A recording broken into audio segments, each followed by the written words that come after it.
Good morning, student. We are doing history of 12th standard, theme 1, bricks, beads and bones. I have explained the first two questions answers to you. Now today I will explain the third question. Would you agree that drainage system in Harappan cities indicate town planning? Give reason for your answer. मतलब क्या आप agree हो जो Harappan cities में जो drainage system था वो town planning को इंडिकेट करता है? तो give you reason for your answer, मतलब रीज़न आपके उत्तर में कारण बताएं. Answer of this question is on page number 6. See here, Harappan cities व केयरफुली प्लान ड्रेनेज सिस्टम. मतलब हरप्पन सिटीज़ में ड्रेनेज सिस्टम बहुत केयरफुली ध्यानपूर्वक बनाया गया था. If you look at the plan of the lower town, you will notice that road and street were laid out along an approximate grid pattern. मतलब जब तुम लोअर टाउन का जो प्लेन में देखोगे, मतलब मैप में देखोगे अच्छे से, तब आपको वहाँ क्या दिखा? रोड जो स्ट्रीट थी were laid down along approximate grid pattern. मतलब जो रोड जो स्ट्रीट थी वो ग्रिड पैटर्न में बनी हुई थी, इंटरसेक्टिंग एट राइट एंगल, एक दूसरे को राइट एंगल पर इंटरसेक्ट कर रही थी.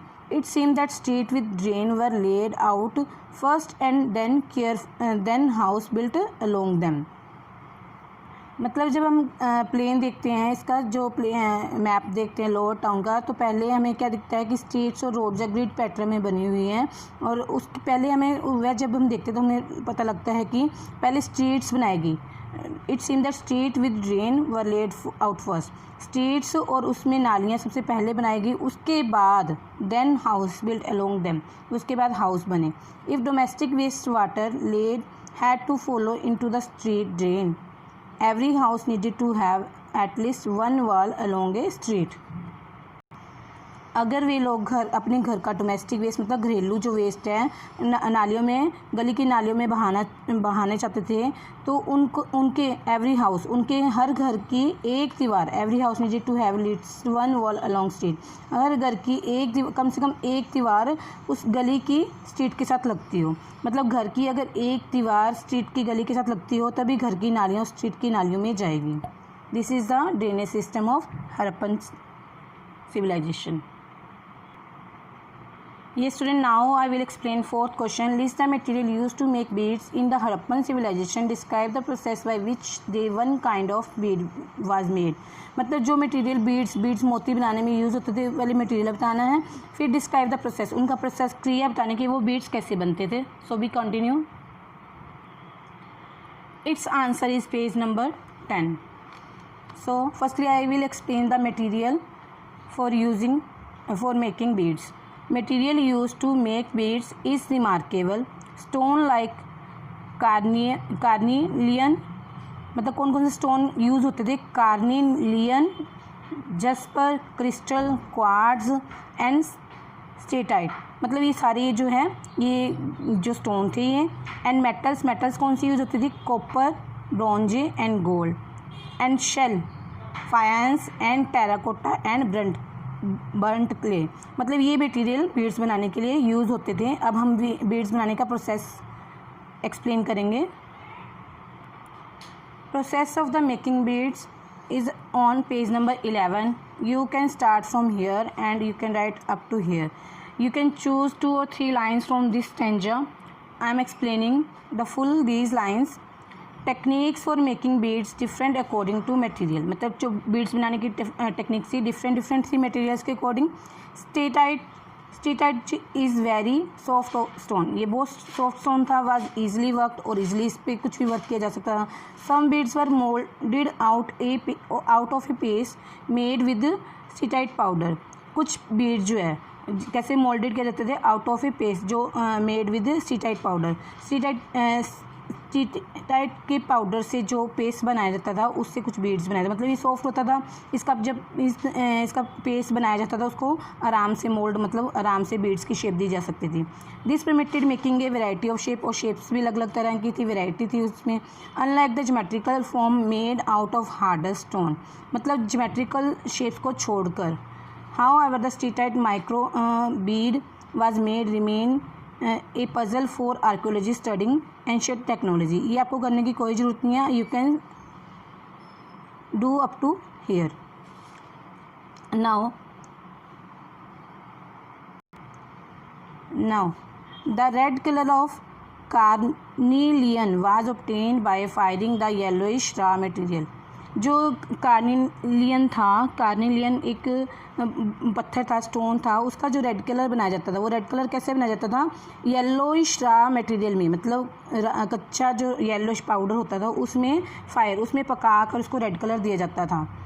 Beads at various stages of production, और इनके मतलब इसकी प्रोडक्शन वेरियस स्टेज पर होती थी. Nodules were chipped into rough shapes, then finally flake into the final form. जो नोड्यूल्स थे, जो पत्थर के टुकड़े थे या जो गांठ थी, मतलब पहले इनको चिप्ड मतलब प्लेन चिप्ड शेप में बनाया जाता था, रफ शेप बनाई जाती थी पहले इनके, और बाद में इसको फाइनली फाइनल फॉर्म दी जाती थी. और इसके अलग बीड्स बनाने के अलग अलग प्रोसेस और कौन कौन से थे? ग्रिंडिंग करना, पॉलिशिंग करना, उसको ड्रिलिंग करना. Completed the process. Okay student, this answer process of the making bead up to here.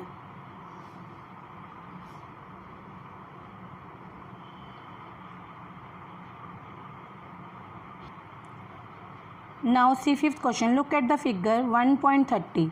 ये जो फिगर हमें 1.30 फिगर दे रखी है हरप्पन बरियल मतलब जो दफनाई गई, नीचे बॉडी दफनाई जाती है, उसकी पिक्चर है. Describe what you see. आपने डिस्क्राइब करना है आपने इसमें क्या देखा. How is the body place, body कैसे रखी हुई है.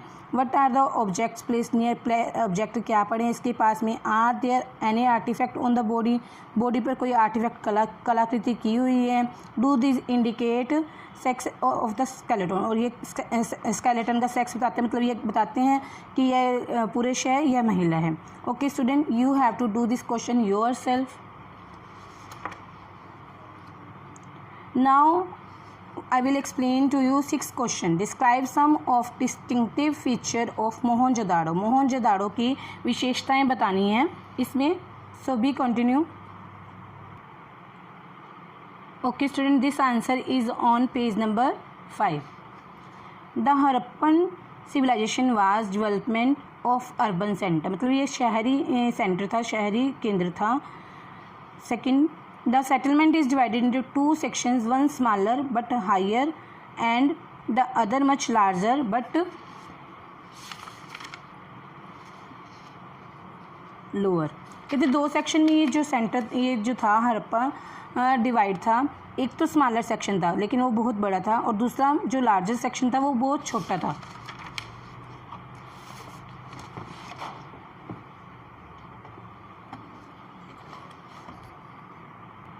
Firstly I will explain to you the lower town. The lower town was walled, मतलब ये दीवार आसपास दीवारों से घिरा हुआ था. Several buildings were built on the platform. यहाँ लोअर टाउन में बहुत सारी बिल्डिंग थी, मतलब ये छोटा लोअर टाउन था लेकिन यहाँ लोग ज़्यादा रहते थे. यहाँ आम लोग रहते थे, ऑर्डिनरी पीपल रहते थे, तो उनकी बिल्डिंग्स ज़्यादा थी. तो firstly we are doing discuss about lower town and now the drainage system of lower town. I have explained this in third answer, so you will understand from there. Now, okay student, now the lower town at Mohenjo-daro provide example of residential building. मैंने वर कितनी residential building थी, यहाँ पे लोग रहते थे. मैंने वर centred on A courtyard, मतलब हर घर के अंदर बीच में कोर्टयार्ड बना हुआ था, जिसे हम प्रांगण बोलते हैं. With rooms on all side, जिसके सभी तरफ पे कमरे बने हुए थे. The courtyard was probably the centre of activities such as cooking and weaving. मतलब जो कोर्टयार्ड था वो मतलब सेंटर था एक्टिविटीज़ का, जहाँ पे कुकिंग और वीविंग का काम होता था. मतलब लोग एक आंगन, घर में एक प्रांगण बना था जहाँ पे लोग अब खाना बनाने की उनकी जगह होती थी, और वहीं पे इकट्ठे होकर वहाँ पे वीविंग का काम भी करते थे. Particularly during hot and dry weather, मतलब गर्मी और सर्दियों में वो मतलब वो कोर्टयार्ड का यूज़ करते थे. मतलब सर्दी होती थी धूप में बैठ जाते थे, गर्मी होती थी शाम को हवा भी वहाँ पे खुली आती थी. Now every house had its own bathroom powered with bricks. हर हाउस की एक बाथरूम होता था जिसमें ब्रिक्स लगी हुई थी फर्श पर. With drains connected through the wall to the street drain, और जिसकी जो ड्रेन थी स्ट्रीट ड्रेन के साथ कनेक्ट थी. Some houses have remain of staircase to reach a second story or the roof. कुछ हाउसेज में स्टेयरकेस भी थे जिससे वो सेकेंड स्टोरी और द सेकेंड स्टोरी में दूसरी मंजिल पर भी जा सकते थे और छत पर भी जा सकते थे. This is the planning of lower town. Now the citadel. Citadel मतलब दुर्ग, जहाँ पर राजा लोग या बड़े बड़े अमीर घराने के लोग रहते थे. It is on the citadel that we find evidence of the structure that was probably use for special public purpose. मतलब जो सिटाडल स्पेशल पब्लिक पर्पस के लिए यूज होता था. This include the warehouse. यहाँ पे एक वेयर हाउस मतलब जो माल गोदाम जहाँ पे सामान इकट्ठा होता था वो भी था.